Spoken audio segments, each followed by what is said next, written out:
Assalamualaikum warahmatullahi wabarakatuh.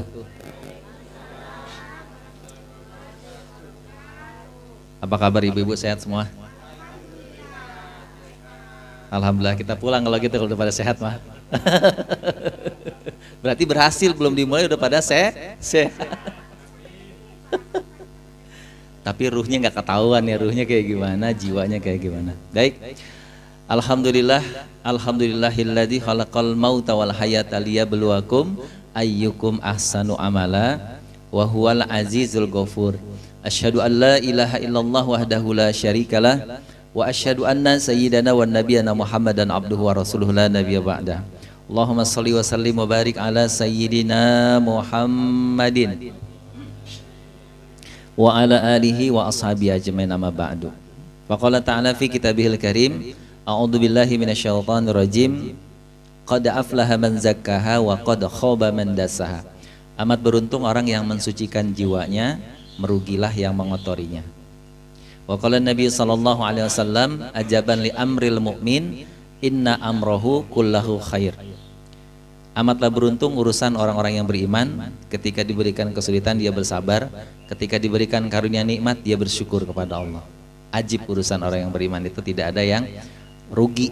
Makanya mudah-mudahan kita setelah lepas dari tempat ini, kita memiliki keyakinan yang penuh akan kebaikannya Allah Subhanahu wa ta'ala. Ma asobaka min hasanatin faminallah wa ma asobaka min sayyiatin famin nafsik.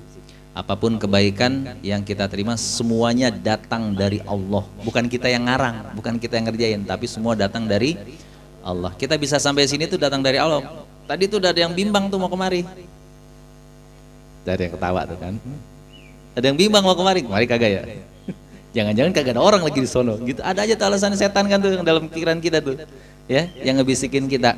Ada juga yang semangat banget. Ada yang juga mau kemari aja berantem dulu. Enggak. Ya, ada yang udah gemeteran? Enggak ada. Berarti udah idenya. Insya Allah mudah-mudahan kita mohon kepada Allah ruqyah kali ini menambah wawasan kita tentang hal-hal yang belum kita ketahui, sehingga kita tahu, dan kalau tahu kita bisa memiliki persiapan untuk bagaimana menghindari sesuatu yang membuat kita terhalang antara diri kita dengan Allah Subhanahu wa ta'ala. Coba kita cek nih, kita masih sering emosi nggak? Siapa yang paling sering dimarahin, Bu? Anak. Suami? Kalau suami kesal doang paling ya, kesal doang di dalam hati ya. Terus kira-kira kita bertambah bagus apa enggak nih emosional kita? Evaluasi, turun naik. Turunnya sedikit, naiknya tinggi banget. Nah, baik. Terus dari sisi apa? Dari sisi kesabaran dalam menyikapi masalah, bagaimana? Coba evaluasi. Kita lebih sabar apa masih tetap nggak sabaran? Nggak apa-apa, jujur aja Bu jawab. Berarti belum sepenuhnya sabar. Terus masih ada nggak? Kan kadang suka berpikir begini, ini kok jalan udah mulai nggak nyaman, duduk udah mulai nggak nyaman, leher udah nggak nyaman. Mungkin karena faktor usia. Jangan putus asa, karena ada orang yang udah usianya sangat lanjut tapi sehat. Jadi bukan faktor usia, tapi faktor pikiran. Kadang-kadang itu yang menyebabkan. Jadi gimana ceritanya kok kenapa orang bisa sakit di usia-usia di atas 50 tahun, sering sakit, kenapa? Karena beban pikirannya yang dia tampung itu tidak memadai dengan kondisi tubuhnya. Ya, jadi muncul tuh, kok biasanya nggak pernah sakit nih di dengkul, sakit. Nggak pernah gebas. Itu dari mana tuh? Dari pikiran. Ya, pikiran kita yang kalau kita mikir terlalu berat, akhirnya kurang berzikirnya kepada Allah Subhanahu wa ta'ala, maka setan itu akan mendekat kepadanya. Dan kalau sudah mendekat, itu akan masuk di bagian-bagian tertentu berbarengan dengan penyakit atau dengan darah yang tidak lancar. Maka akhirnya di titik itu sering sakit. Kadang di jam-jam tertentu, kan aneh tuh, di jam-jam tertentu kayak mau maghrib baru sakit. Ada nggak kayak gitu? Ada yang jam-jam sekian tuh terbangun nggak bisa tidur lagi. Ada.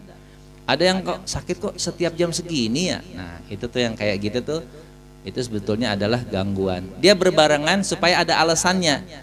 Ini kan sakit emang wajar, ini mah kolesterol, ini mah wajar asam urat gitu. Jadi supaya dia tuh ngeganggu kita dalam hal apa? Nanti kita pada saat beribadah kepada Allah nggak merasakan kenyamanan. Ya. Nah itu adalah gangguan. Nah sihir, apa itu sihir? Saya kan tadi temanya tuh sihir dan ain. Apa itu sihir, Bu? Sihir itu pesona, ya. Sihir itu adalah sesuatu yang dilancarkan dari makhluk lain, makhluk gaib menuju kepada kita dan mengenai tubuh. Mengenai tubuh. Jadi kalau misalkan orang kena sihir, itu bisa jadi badannya pada sakit. Bisa jadi kakinya nggak bisa digerakin. Ada yang disihir itu sampai kayak kayu. Itu ada. Ada yang disihir dia masih gadis itu sampai kayak orang hamil, tapi di dalamnya itu ada materi sihirnya. Itu saya pernah nanganin seperti itu. Nah banyak sihir macam-macam. Sihir juga ada sihir gatel. Pernah nggak ngalamin kena skebis tuh, Bu?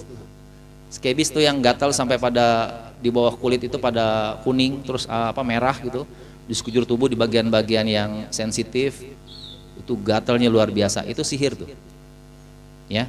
Kapan kita bisa kena sihir? Nah ini yang jadi masalah. Sebelumnya mari sama-sama kita buka dulu agar pertemuan ini diberkahi Allah Subhanahu wa Ta'ala.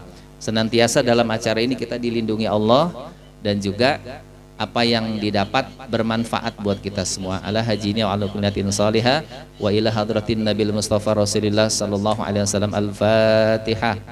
A'udzubillahi minasyaitonirrajim. Bismillahirrahmanirrahim.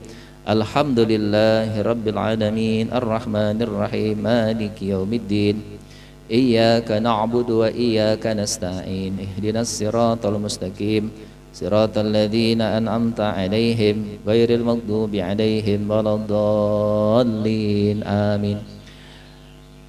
Yang pertama yang kami muliakan Abah kami, Abah Supriyadi yang insyaallah yang saat ini ketempatan terus nih tempatnya, mudah-mudahan diberkahi Allah Subhanahu wa Ta'ala.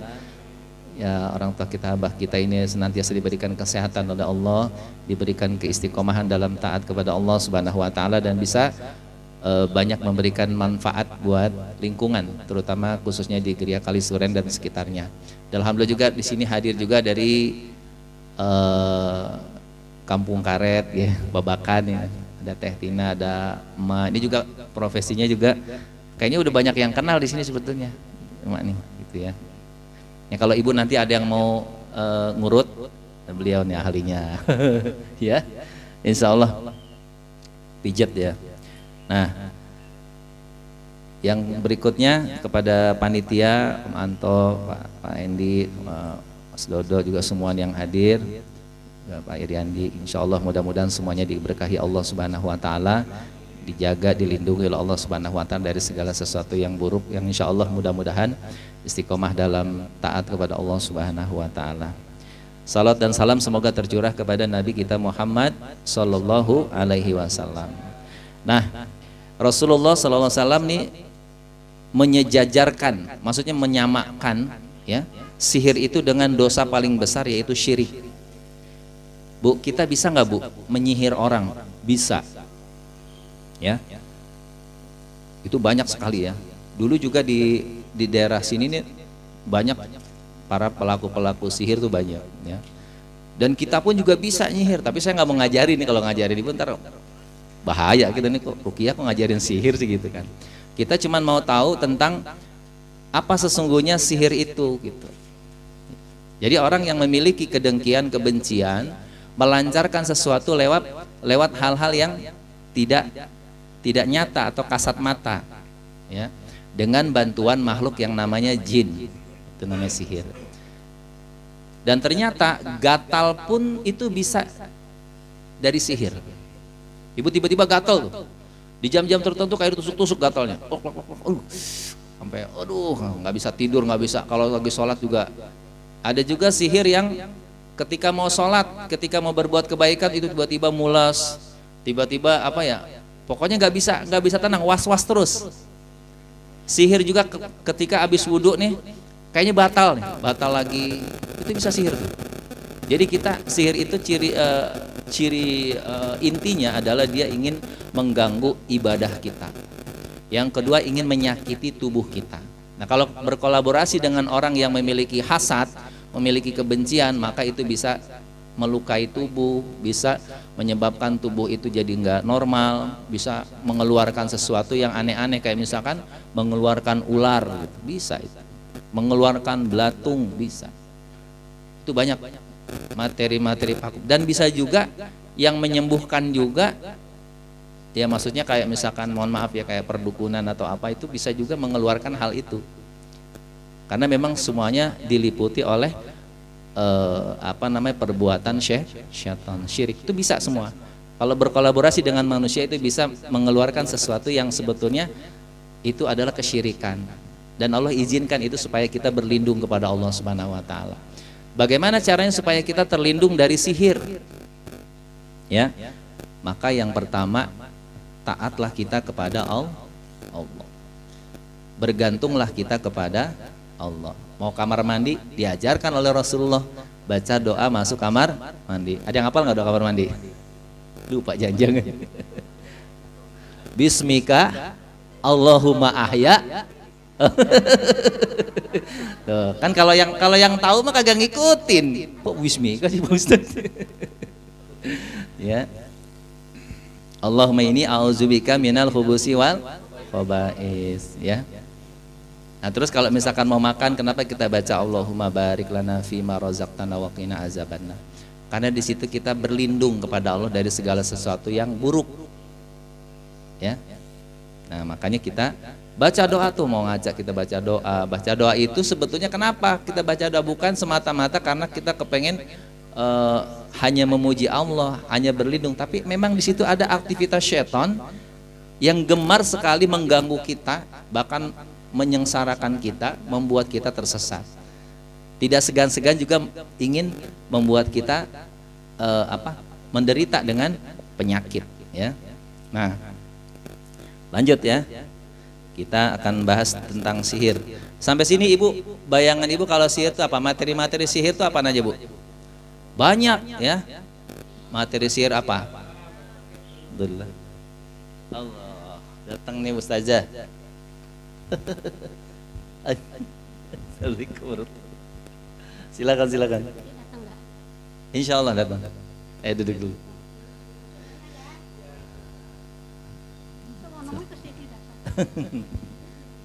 Ya. Ya. Nah.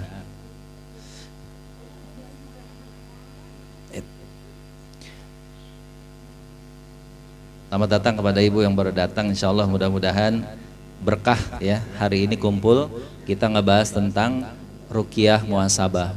Nah, Bapak Ibu sekalian, di dalam ruqyah muhasabah,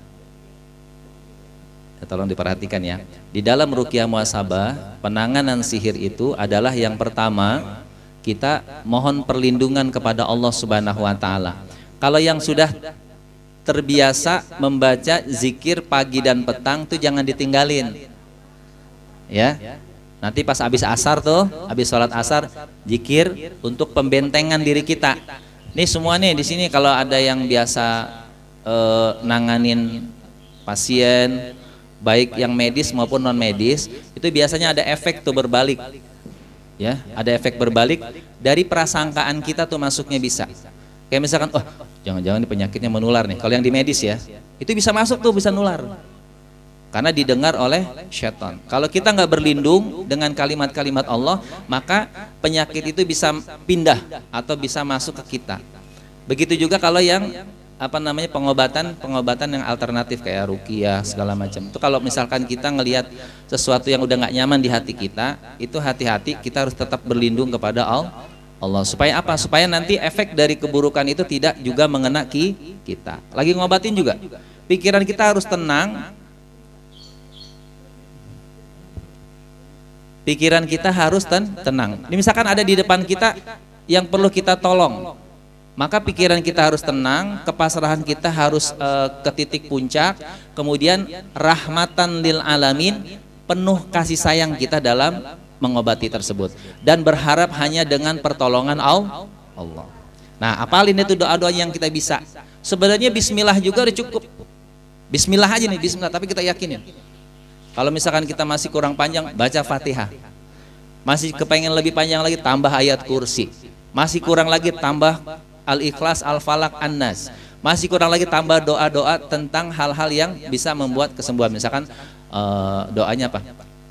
Robbi auzi ini, bukan Robbi auzi ini. Bismillahirrahmanirrahim. Allahumma azhibil ba'sa robban nasi isfi wa anta syafila syifa'ila syifa'uk. Itu bisa tuh diambil. Kalau kita kutip di apa namanya? Kita ada kitab tentang doa-doa untuk yang sedang sakit, itu baca. Dan jangan lupa berlindung kalau ke suatu tempat yang belum pernah kita datang. Ya, kita misalkan ada pasien di mana nih gitu, ada orang yang mau kita tolong atau mau kita kunjungin, dia lagi sakit. Jangan lupa begitu sampai di depannya kita baca, apa bacanya? Bacanya apa? Ayo, doa perlindungan. Kalau di satu tempat apa? Ya, belum tahu juga. Saya juga lupa nih. Jadi doanya itu a'udzubika limatillahi tammati min syarri ma khalaq. Ya Allah, aku berlindung kepadamu dari keburukan makhluk ciptaanmu. Itu doanya. Atau baca aja a'udzubillahi minasyaitonirrajim, atau pakai bahasa Indonesia, bahasa kita, bahasa hati. Ya Allah, aku berlindung dari keburukan makhluk yang ada di tempat ini ya Allah. Bismillahirrahmanirrahim. Atau bismillahi tawakkaltu 'alallah la haula wala quwata illa. Itu boleh dibaca ketika baru mau jalan. Itu dilindungi insyaallah sama Allah, ya. Pokoknya jangan pernah lepas yang namanya doa. Karena bisa jadi di situ juga ada sihir. Ya, bisa jadi di situ ada bahaya yang mengintai kita. Ya, itu nggak sedikit. Nanti tiba-tiba kita pulang sakit. Banyak nggak yang orang habis pulang jalan-jalan pulangnya sakit? Betul nggak? Ada yang kesurupan, gue minta dibalikin, buru jauh banget, Jawa Timur. Siapa yang mau nganterin ke sono? Jangan diturutin yang kayak begitu. Ruqyah aja udah langsung. Ruqyah sendiri. Saya ingin ibu-ibu di sini semua nggak mengandalkan peruqyah, tapi mengandalkan diri sendiri, bisa baca sendiri. Apa aja sih yang paling penting dalam ruqyah? Bacaannya apa? Yang pertama, keyakinan kita dulu bahwa penyakit ini bisa ditolong oleh Allah dengan mudah bagi Allah. Yakin dulu tuh. Yang kedua, kita bacain apa? Sediain air. Ya, kalau ada yang panas sih kagak sebab-sebab tiba-tiba panas. Bisa jadi tuh kena ain tuh. Anak kita, cucu kita kena ain dari pujian orang yang memiliki hasad, memiliki kebencian. Ya, ada orang muji, ada nggak orang muji tapi dengan kedengkian, ada nggak? Ya emang kalau lu sih emang cakep, emang keturunan lu cakep tuh. Dengki gak tuh? Dengki itu sebenarnya. Karena apa? Dia ngiri. Ya lu pantas aja lu mah enak hidup lo, orang lo 7 turunan kaya. Tuh sebentar bisa langsung jatuh tuh orang. Karena ain. Karena pujian yang mengandung hasad. Lu mah beda ya sama yang lain, lu mah cakep banget. Kadang gue suka ngiri sama kulit lo. Nah itu juga bisa kena ain orang digituin. Langsung tuh setan langsung masuk ke orang tersebut ketika dia merasa terpuji.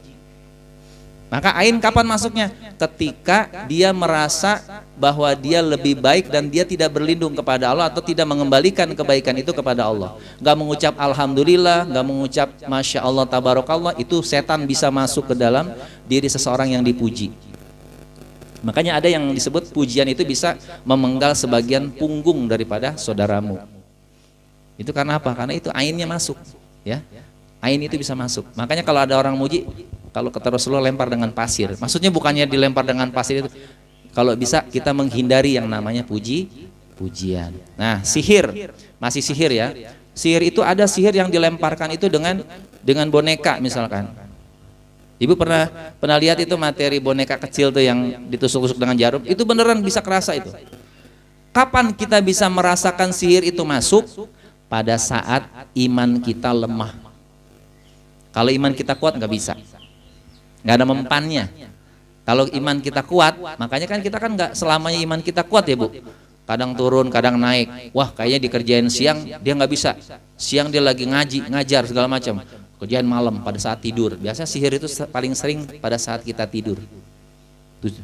Tusuk tuh bagian apanya gitu, kepalanya. Waduh, tiba-tiba sakit. Aduh, bisa sampai kayak gitu Bu. Maksudnya ada orang yang sakit kok sakitnya kayak begitu, itu bisa jadi itu sihir. Tapi memang di ruqyah muhasabah tidak bahasanya kita tidak membicarakan tentang hal siapa yang menyihir, karena itu sifatnya goib. Nanti akhirnya jadi fitnah, jadi suudon sama orang. Nah setan paling manfaatin tuh situasi itu. Padahal yang misalkan yang ngadian si Anu, tapi ciri-cirinya ada di si Anu nih. Kita kenalnya dia doang nih, yang Anu nggak kenal. Dia adu domba sama setan malah di orang itu. Akhirnya kita jadi berantem ribut. Gara-gara itu, lo jangan-jangan lo nginin gue lo ya gini-gini segala macam. Di sana juga begitu. Jangan-jangan dia nih, dia ngomong begitu, ternyata maling teriak maling nih. Itu macam-macam. Biasanya tuh kalau misalkan ada usaha, itu materinya misalnya ada dilempar tanah kuburan. Bisa nggak Bu? Tanah kuburan itu dilempar oleh orang lain yang dikendalikan oleh setan. Bisa nggak? Nah kita kadang nuduh saudara kita yang dagang juga, misalkan dagang dua-duanya. Kok rumah saya kok selalu orang bilang lewat situ katanya sepi, nggak pernah dibuka. Pernah dengar gak kayak gitu? Nah, orang yang gitu, nanti ada tuh yang dipinjam lisannya tuh. Kayaknya yang rumah baru itu bukan, dia baru dagang tuh. Jangan-jangan dia. Padahal dia bukan, belum tentu juga. Nah, akhirnya ternyata dari sana pun juga didatangin oleh orang. Ibu, ini aja, ibu nggak takut Bu nanti gini-gini? Iya tuh kok badan saya jadi pada nggak enak ya. Jangan-jangan saya ini, itu yang baru dagang tuh, ya kan? Begitu, akhirnya diadu domba tuh. Setan kerjaannya begitu tuh, ngadu domba orang, yang usahanya sejenis diadu domba, yang kegiatannya sejenis diadu domba, yang lagi akrab diadu domba biarin pecah, yang suami istri diadu domba biar cerai. Itu kerjaannya setan. Maka di situ akan bisa masuk sihir. Cirinya apa? Cirinya adalah badan kita nggak enak. Di jam-jam tertentu nggak enak. Ketika kita baca misalkan surat Al-Baqarah ya, kalau kena sihir itu badan kita terasa langsung nggak nyaman, kayak pengen muntah, atau mungkin juga ada di bagian tertentu sakit, kayak di bagian kepala sakit, akhirnya kita berhenti itu nggak baca Al-Baqarah. Nah itu ada sihir. Itu harusnya diterusin, baca terus. Ya, makanya kalau misalkan untuk hal seperti itu nggak bisa, baru kasih tahu nih, misalkan nanti ini saya pengen ibu-ibu nyatet nomor teleponnya, WA-nya, biar nanti bisa konsultasi. Jadi kita punya ini kan Ruqyah Center ya, pertanyaan tentang seputar ruqyah nanti ibu bisa ke situ. Karena manfaatnya apa? Ibu kalau mau tanya mendadak atau ada yang sakit bisa langsung kontak. Ustadz saya ada masalah begini nih, gini secara pribadi atau di forum. Kalau di forum malu berarti pribadi aja. Tapi bukan berarti kita mau membongkar aib keluarga kita, enggak. Maksudnya kita pengen tahu hal seperti ini penanganannya seperti apa. Nah, jangan remehkan sihir. Tapi lebih dari sihir, ada yang lebih berbahaya yaitu ain. Nah, sekarang masuk ke ain. Apa itu ain? Itu tadi dari awal saya sampaikan, ain itu adalah pandangan mata jahat. Padahal itu kalimat kata-katanya memuji, tapi pandangan matanya itu pandangan mata jahat. Nah di situ setan itu masuk lewat pandangan mata jahat itu.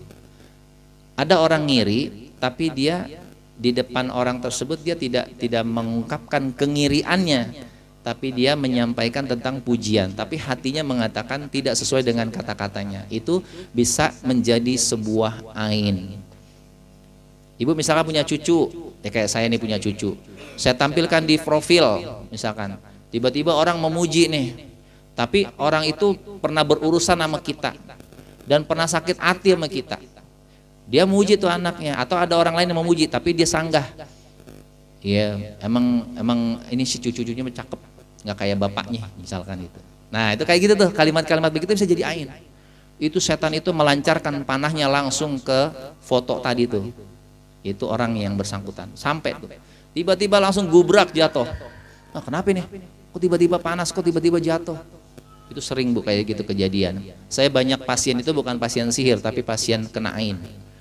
Tiba-tiba bengong aja. Pernah nggak ada yang ngelihat orang bengong aja? Tiba-tiba tuh dari yang tadinya sehat banget, ngajinya rajin, tiba-tiba langsung drop, langsung apa? Langsung nggak bisa aktivitas. Ada juga yang kena stroke. Stroke juga bisa dari sihir, bisa dari ain. Ya, makanya kalau orang-orang yang strategis nih mendapatkan banyak pujian itu biasanya nauzubillah min zalik, mudah-mudahan nggak ke kita ya, itu biasanya penyakitnya nggak jauh dari stroke. Karena itu ainnya masuk lewat penyakit tersebut, ya. Jadi bukan semata-mata ini karena penyumbatan darah. Nah sekarang saya tanya, ibu percaya nggak Allah itu juga mengatur peredaran darah dengan sempurna? Percaya nggak? Kenapa bisa sampai satu aja nih, satu jalur aja tidak lancar, itu bisa menyebabkan terjadinya stroke? Itu karena setan itu dikatakan setan itu masuk melalui pembuluh-pembuluh darah. Jadi berpotensi nggak setan itu mendorong darah-darah yang kotor ke tempat-tempat yang sempit? Berpotensi nggak? Berpotensi. Didorong untuk ke tempat yang sempit sama dia tuh. Sehingga akhirnya itu sumbat. Nah itu kita akhirnya tiba-tiba sakit di jalur itu. Nah kalau jalur itu jalur motorik, jalur gerak, maka kita nggak bisa gerak. Tapi bisa ngerespon, maksudnya bisa masuk omongan orang kedengar, masuk ke pikiran. Tapi untuk ngerespon kita nggak bisa. Itu yang disebut stroke. Nah itu bisa disebabkan ada sangkut pautnya dengan hal-hal yang tidak kelihatan. Jadi nggak semuanya medis. Kadang tuh medis juga bilang begini, saya nggak tahu ini apa penyakitnya. Karena kelihatan kalau dari ronsen, dari ini segala macam sehat. Nah itu ternyata memang ada hal lain yang itu sebenarnya faktor utama hal lain itu. Dari mulai pikiran, karena ada banyaknya pikiran yang tidak baik, mendekatlah energi negatif masuk ke pembuluh darah, masuk ke organ-organ tubuh, maka di situ dia menjadi kacau itu di dalam itu. Nah akhirnya kita timbul yang namanya sakit yang tidak bisa dideteksi dengan medis. Itu ya. Jadi ain apa Bu? Ain itu pandangan mata yang memiliki hasad, memiliki kebencian, ya. Hatinya benci, matanya, lisannya memuji. Itu bisa ngelempar ain tuh. Kayak panah. Pernah Rasulullah Shallallahu alaihi wasallam waktu itu sahabat sedang di tempat pemandian. Ya, sedang mandi. Tiba-tiba salah satu sahabat itu melihat tubuh seorang sahabat yang sedang mandi dan dia memuji saat itu pada saat sahabat yang sedang mandi itu di atas batu. Ketika selesai dia memuji, tiba-tiba yang dipuji itu jatuh. Begitu jatuh, kemudian dibangun tidak sadar, akhirnya dibawa kepada Rasulullah. Akhirnya ditanya, Rasulullah ini kenapa kok bisa sampai seperti ini gitu. Orang lagi mandi, lagi enak-enak, tiba-tiba jatuh. Akhirnya kata Rasulullah, siapa yang tadi memuji dia dengan pujian hasad? Akhirnya ngaku kan yang muji itu, ini dia kena ain. Maka bagaimana mengobatinya? Kalau masih bisa yang dia menyadari bahwa ain itu dari dia, maka dia hanya sekedar berwudu, ditampung air wudunya, kemudian dibasuh atau diminumkan ke pasien tersebut. Itu hilang ainnya. Itu bukan mitos, itu beneran. Itu diajarkan oleh Rasul. Ambil air wudunya, tampung air wudu. Tapi kan itu nggak gampang. Kita nggak tahu ain kita dari mana nih datangnya. Kalau kita di medsos, siapa ini kira-kira yang ngelemparin ain? Kita nggak tahu kan. Nah kalau kita nggak tahu, jalan satu-satunya adalah diruqyah. Diruqyah juga kalau bisa mah, misalkan anak yang sakit, yang ngeruqyah ibunya. Ibunya yang sakit, yang ngeruqyah anaknya. Istrinya yang sakit, yang ngeruqyah suaminya. Suaminya sakit, yang ngeruqyah istrinya. Itu jauh lebih bagus. Ya, karena doanya nyambung, ya kan? Doa ibu kepada anak nyambung nggak Bu? Doa anak kepada ibu nyambung. Doa istri kepada suami, hebat. Doa suami kepada istri, ridho aja langsung masuk surga tuh istri, ya kan? Maka saya bilang doa yang paling hebat itu adalah doa dari orang-orang terdekat. Ya, makanya saya mengajarkan untuk tidak mengandalkan peruqyah. Peruqyah itu hanya memberikan pengajaran bagaimana supaya bisa ruqyah mandiri. Ya. Nah itu ya. Jadi penting kita ketahui dan bagaimana menyikapi ketika kita kena sihir. Nauzubillah, mudah-mudahan kita dilindungi dari sihir. Amin. Ada di sini yang kepengen kena sihir, mau nyoba-nyoba? Nggak enak Bu. Nggak enak. Tapi kadar sihir itu bisa berkurang Bu. Kalau ibu di dalam itu sering baca zikir pagi dan petang, ini ada sihir yang hebat datang nih. Dia pakainya misalkan pakai jinnya dari Baghdad misalkan. Wos sampai ke kita. Itu sampai atmosfer rumah kita kan ada atmosfernya tuh, ya. Meledak tuh. Makanya kalau ada suara meledak tiba-tiba, duer, bisa jadi itu sihir. Kayak gitu ayam. Bisa jadi itu sihir. Sihir yang kagak mampu masuk. Ada yang mampu masuk, blek. Begitu di dalam tuh sihir jadi binatang. Jadi apa ya? Jadi cicak, jadi kecoa, jadi tikus, jadi laler, jadi apa lagi? Kalajengking, jadi apa lagi? Kelabang, apa lagi tuh? Itu tuh semua tuh. Itu berarti sihir yang telah dilemahkan oleh Allah Subhanahu wa taala. Makanya singkirin tuh. Nggak usah dibunuh juga nggak apa-apa, singkirin. Kadang ada ular, Bu. Ular hitam, tapi nggak pernah besar ularnya, paling ukurannya setengah meter paling besar, paling panjang. Nggak nyampe segitu, 30 cm paling banyak. Tapi gayanya udah kayak ular gede. Kagak apa-apain. Kalau ular biasa, Bu, kalau ular asli itu jalannya begini, Bu, cepet. Kalau ular sihir begini-begini aja, Bu. Sama kucing sering dimain-mainin. Kalau punya kucing penting tuh, ngejaga juga dari gitu-gituan. Nah, saya pernah, Bu, pengalaman ular itu keluar dari dalam TV yang tabung nih, keluar dari dalam tuh, dari apa namanya, dari lubang antena. Keluar, saya ngeliat itu ada 2. Ini apa ya, gitu-gitu kok bisa dari sini keluarnya gitu. Rumah saya rapat semuanya. Bukan TV-nya saya taruh di luar di kebun terus tiba-tiba dimasukin waktu saya bawa ke dalam, bukan. Itu TV udah lama di situ. Tuh rumah rapat, udah berlapis-lapis tuh pintu, kagak mungkin masuk ke situ. Ini keluar ular. Masukin ke dalam botol plastik, botol apa? Coca-Cola yang plastik, tuh, tahu nggak? Saya masukin, saya tutup. Masih hidup. Kemudian bismillah, saya bismillah, ya Allah, kalau ini emang sihir, tunjukkan ya Allah. Saya lempar ke tabunan, dibakar. Meledak kaget saya. Buar, tunjukkan banget tuh. Gitu saya ambil tuh belum kebakar semuanya. Jadi ledakan itu bukan karena kebakar, bukan, karena doa tadi. Pas saya lihat bolongnya kecil. Ular udah kagak ada, cuman asap hitam di dalam. Nah, itu saya bukti tuh. Jadi bener itu, Bu, itu sihir. Wah, saya mah waktu lagi baru-baru ngerukiah nih, hampir setiap hari itu ada ular. Di kasur saya di bantal ada ular. Di di kasur lihat ular. Ular masa kan mati urusannya kalau kegencet sama kasur, kitanya di atasnya, terus di bawahnya papan triplek gitu, kan mati mestinya. Dia tuh bergerak, gahar banget tuh. Wah, terus begini. Nah, dia kebingungan tuh ular, saya bilang gitu. Karena kita udah paham, ular kebingungan kenapa dia jadi ular. Tadinya kan dia goib tuh, bisa kemana-mana, bisa lompat-lompat. Dia jadi ular, itu hukuman.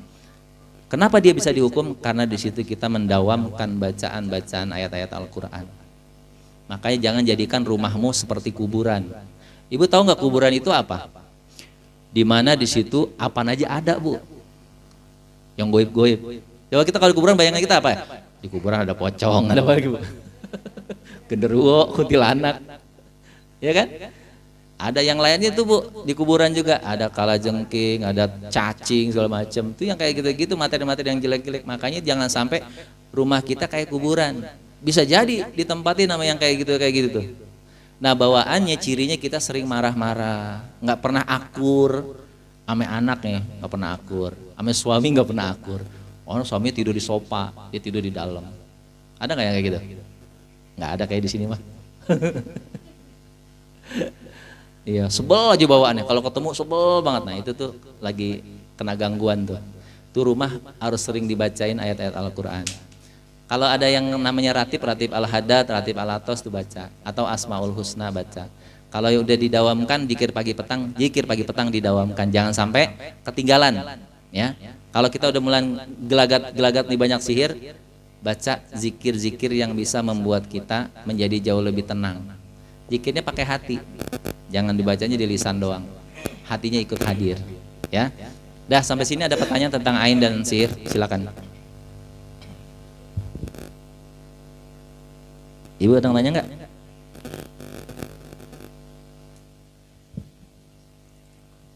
Kayaknya udah disiapin aja.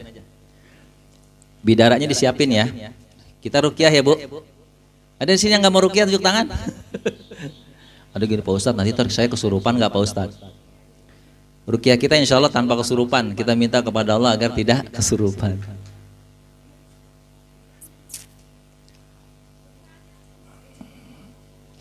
Kalau di majelis talim jarang, Bu, cerita tentang hal kayak gini. Ini kalau nggak dipancingan pertanyaan, saya nggak tahu apa yang Ibu lagi mau tanyain. Nanti kita jelasin kalau emang ada sesuatu yang sekiranya masih sulit untuk dipahami.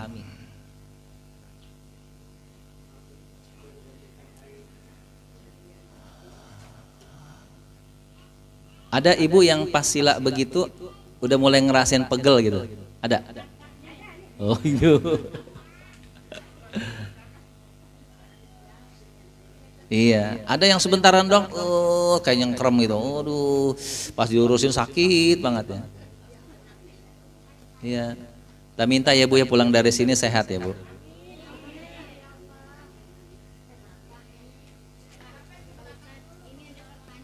Silakan silakan. Oh sini ya. Silakan. Ada pertanyaan via SMS ya, udah kayak di radio ini.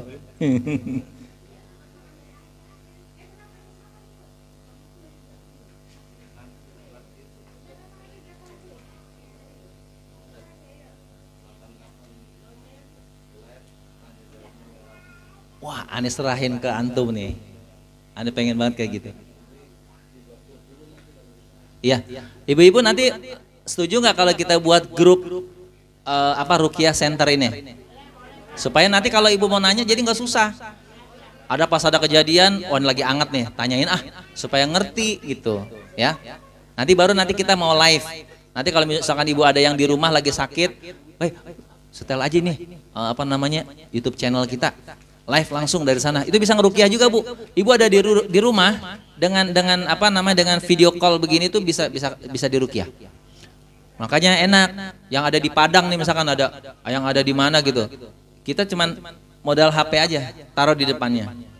Nanti bisa ngeruqyah itu. Udah biasa saya kalau ngeruqyah kayak gitu ya.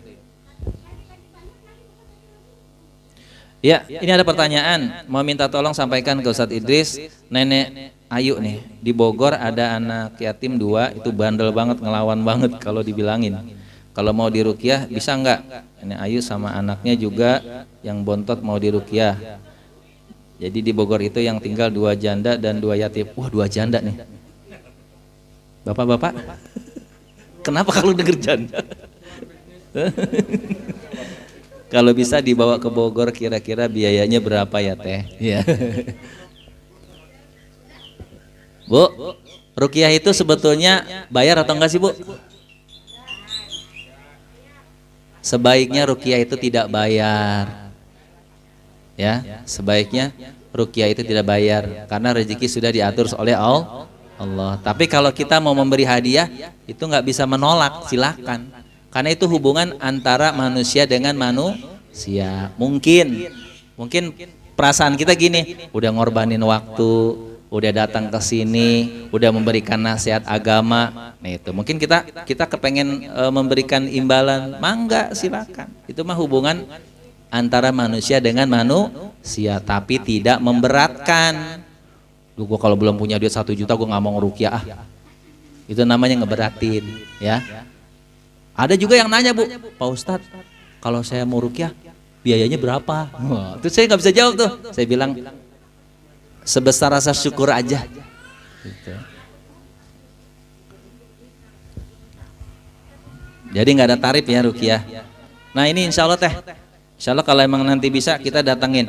Bu, kalau saya lebih senangnya itu datang ke rumah pasien, karena kita bisa ngelihat kondisi rumah, kita bisa ngelihat kondisi ketika orang itu berada di rumah.